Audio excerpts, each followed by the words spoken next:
what the electorate decide, of course. Politics now of a slightly different nature, but still talking about a bit of a bloodbath for poor old George Galloway.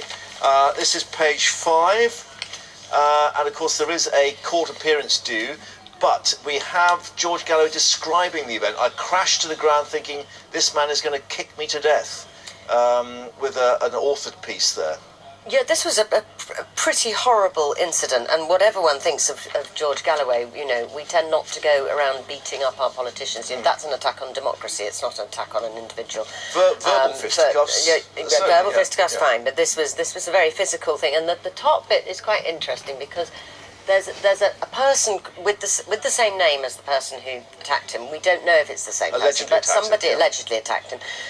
We don't know if it's the same person, but there were threats made on Facebook as well to George Galloway. Now, if it turns out that it was the same person making the threats as attacked him, I think is quite important in that it shows people often think that those threats made on social media are meaningless, and then people say, oh, take no notice of them, they don't mean anything. If it turns out that this did mean something, that would be quite interesting. Yeah, we've had Jim Murphy, of course, talking about fairly robust exchanges. And eggs being thrown. And eggs being thrown, threats being made and so on.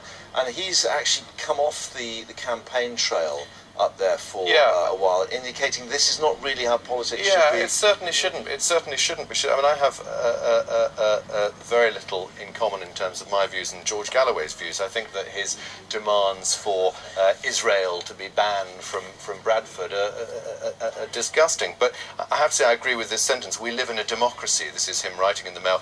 And as someone who's been elected as an MP on 6 occasions, I have the right to voice my opinions. Yeah. And he does. Of course he does. Yeah. What has happened to him is completely unexacceptable and disgraceful. Well, we hear from Jim Murphy, in fact, on Murnaghan programme tomorrow. It might be interesting to see what his reaction is to this. Should we just lighten the mood and go for Daily Star? And Cowell, I'll pull plug on X Factor. Ratings fear, spark threat from the side.